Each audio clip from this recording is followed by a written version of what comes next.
వెళ్దామా ఫంక్షన్ కి? సరే వెళ్దాం పద. ఒక్క నిమిషం.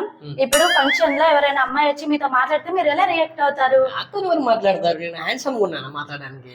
సరే అయితే నేనే అమ్మాయిని, నేనే మీతో వచ్చి మాట్లాడతాను. ఇప్పుడు వేరే అమ్మాయి లాగా నేనే మాట్లాడతాను. మీరు ఎలా రియాక్ట్ అవుతారో చూద్దాం. సరే డన్.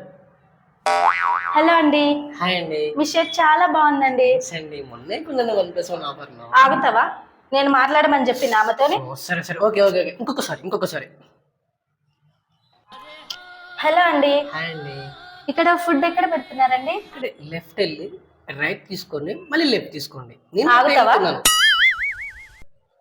ఇంకేమన్నా ఉంటే ఇక తీసుకొని పోయి తినిపించేటట్టున్నావు కదా ఆమెకి. ఓ సరే ఓకే. మళ్ళీ ఇంకొకసారి లాస్ట్. అబ్బా తమ్ముడు. హలో అండి. హాయ్ అండి.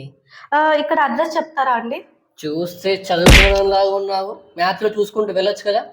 అందమైన అబ్బాయి అవపడితే చాలు వేసుకొని వచ్చేస్తారు. నాకు ఆల్రెడీ పెళ్ళి లాయల్ ఉండాలనుకుంటున్నాను.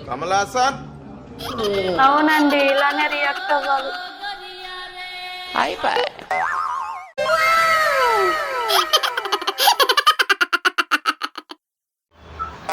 ఏమి పెళ్ళి ఇన్ని సంవత్సరాలైనా మీ ఇంటికి వస్తే ఒక్కరోజు మీ అమ్మని అడిగిల్లానే? అడుగుతారు కదా, తాగుతావా తిన్నావా అని అడుగుతారు కదా.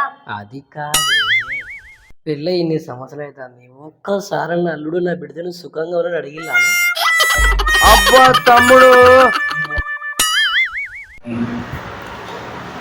ఏమే మొన్న పక్కింటోళ్ళకి మొన్న కూరేసి ఇచ్చావా? అవునండి, ఏమైంది? ఆమె మన నాతో అంటుంది, ఇలా తింటున్నారండి మీ ఆవిడ వండే కూరలని.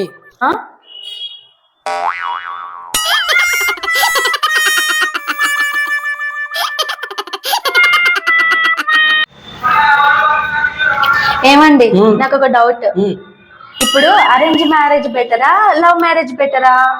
కాకరకాయ దొరి పులుసు చేసుకుంటే కర్రీ చేసుకుంటే నిషేధేమన్నా పోతుందా? అమ్మ బాబాయ్. అరే ఏంట్రా ఇది?